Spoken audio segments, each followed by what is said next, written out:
Howdy, hello, and welcome back to the channel. I hope you've had a great week, and thank you so much for being here. If you are watching this and you have not watched part one, please go click back into my channel and watch part one of how to actually change your life. That is going to be about shifting your mindset, and it's going to be super important because that's going to be for sure step one in the process of how to actually change your life. Before we jump in, please like and subscribe, share this with a friend, and comment any thoughts you might have, topics you might want to hear in the future, and follow me on socials at Coach Ange 222. As always, we're going to keep this video short, sweet, and concise, something super digestible.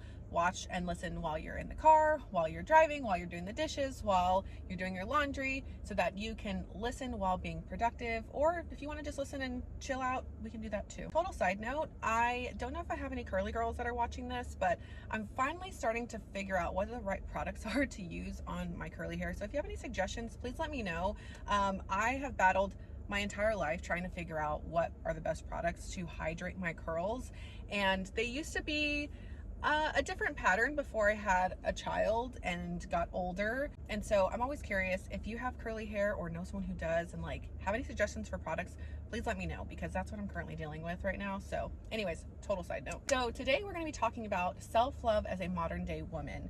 This topic is so special to me, near and dear to my heart, because I've had such a crazy and beautiful but also really difficult self-love journey in my own life. And so I really want to make sure that I communicate how to utilize self-love in your life to actually change your life, shift your idea of your identity and your confidence and things like that. So super excited for this topic.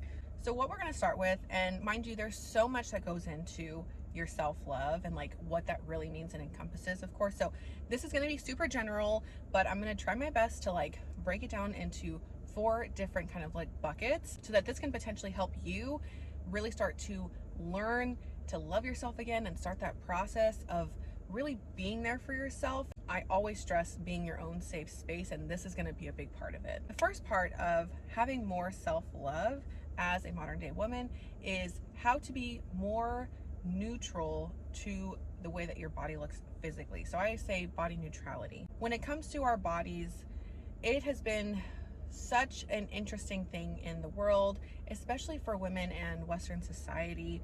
We've always been taught, maybe not lately, but I'm 31, gonna be 32, and when I was growing up, being skinny and being, you know, a certain body type and body shape was like overemphasized, and it was extremely difficult. Someone like me who is a little bit more curvy, I'm 5'10", and I've always just been like a bigger body naturally, which is okay. I always also like to say that taking up space is good. Taking up space is important.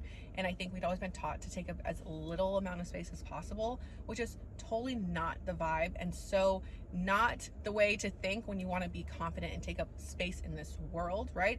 As a person, as a woman, as a mother, as, you know, whatever you want to be. It's super important that you take up space. When it comes to being body neutral, something that I like to talk about is seeing yourself as just, you know, an extension of like the soul, if that makes sense. The body is just the body. It can change, it can shift, it can, you know, expand, it can contract, it can always change. But the body is just the body, if that makes sense. And no matter how you look or how your body is shaped naturally, doesn't mean anything in terms of your worthiness. So that's why I like to say body neutrality, because it doesn't mean anything about you or your character or who you are as a person or how good of a parent you are or how good you are at your career.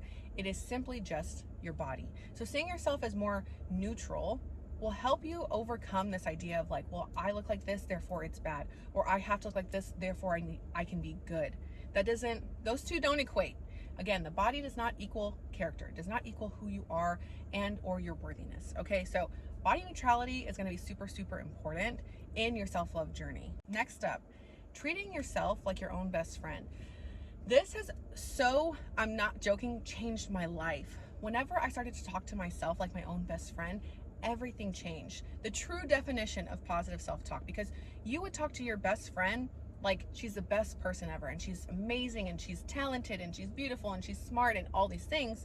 But for whatever reason, I mean, there's many reasons, but for many reasons, we decided to talk to ourselves in a negative way. Mind you, and this will be a conversation for another day in another video, but most of the time it's because our subconscious mind had picked up all these different things and negative biases of how the women in our lives talked about themselves. Therefore, we thought we had to talk about ourselves that way, and we just never unlearned how to do that and how to be positive.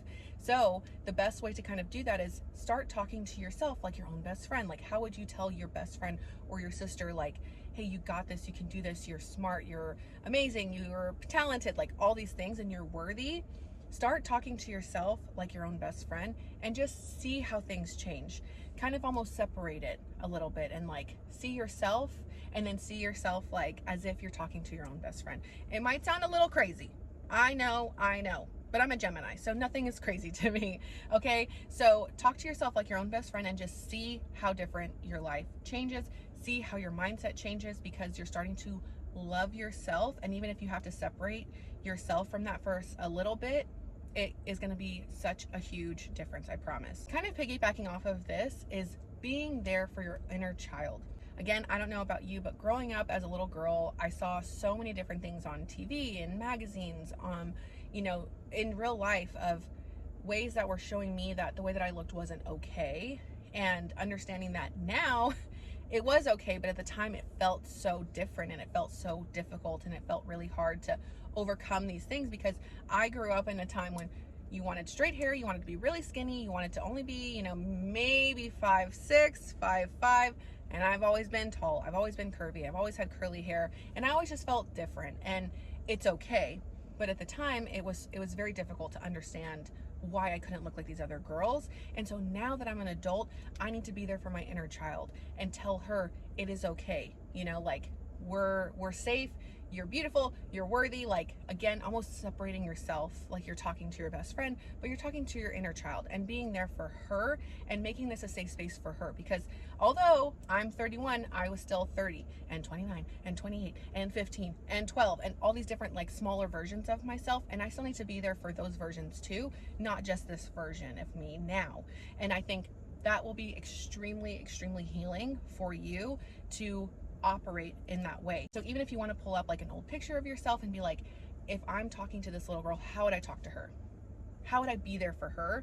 And taking your adult self out of it a little bit and being like, well, how would I talk to 10-year-old me who has no idea what's happening with her body and she's just feeling super weird and she's trying to find her style? How would you talk to her? And I think that is going to be super, super, super healing and like really a huge step in your self-love journey. Last but not least, learn to love yourself so that others know how to love you. If you are constantly showing up for yourself, if you have good boundaries, if you know, take care of yourself physically and mentally and spiritually, others are going to be like, oh, they need this much kind of love, or they require this much work or this much kind of love in friendships, in relationships, whatever the case. They're going to see, oh, she really respects herself and she really, you know, has these good boundaries and loves herself. Therefore, if I'm going to come into the picture, I need to offer that as well. Otherwise, she's not going to accept it, you know, and she's going to distance herself from me, if that makes sense. So show others how to love you by loving yourself. If you're like, I deserve a lot because I can give that back to myself, I deserve all these things because I love myself, others around you are going to feel that and see that. And honestly, in the same breath, hopefully want to replicate that for themselves, right? Like, be the light so that others are attracted to it and want to replicate that too, and really do that for themselves in their own lives. But on top of that, making sure that they're showing you care and love and respect because you're already doing it for yourself, if that makes sense. And that really piggybacks off of all the things that I've already said previously in this video. So number one, seeing your physical body with neutrality. Number two, treating yourself like your own best friend. Number three, being there for your inner child. And lastly, number four, love yourself so that others know how to love you as well. I hope that this video was helpful. Again, I try to make this super bite-sized. I know I'm trying to squeeze in so much into one video, but I don't want it to feel like I'm talking about this for an hour, because I really could. But personally for me too, I need to take things in bite-sized pieces, you know, listen to it, digest it, and then maybe come back and listen to it again. Of course, if you have any questions, please let me know, comment below. I'd love to answer any questions that you might have. But these were 4 things that I did in my own life and I help my clients with all the time to begin to shift into having more self-love in their life. Such an important factor in our lives, especially as women, but just as human beings, because there's nobody else in our head besides us. Whether we like it or not, It's only us in here all day, when we wake up, when we go to bed, when we're in the mirror, when we're eating, when we're working out, when we're doing anything. We have to love ourselves, because it's so important to be there for yourself. Therefore, you can truly live the life that you want to live. Because if you don't love yourself, you're not going to feel worthy enough to do the things and to be happy and to be successful and all the things. Don't let me get on my soapbox about this, because I could talk about this for days. So again, I hope that you enjoyed this video. Be on the lookout for part 3. That will be coming next week. And again, if you have not watched part 1, please go back and watch that now. Let me know that you liked that video by commenting or liking it. And please let me know if there's anything else that you'd like to hear soon. I'm going to start trying to make more miscellaneous videos that kind of go in between the series, just to have some additional information and topics to talk about that are not in this 10-part series, because there's so much to talk about when it comes to astrology and entrepreneurship and your mindset and just living a more fulfilled life, especially intuitively. There's so much to talk about. Again, I hope you like this video. Please like and subscribe. Follow on socials. Across all socials, I'm Coach Ange 222, and I will see y'all next week. Bye.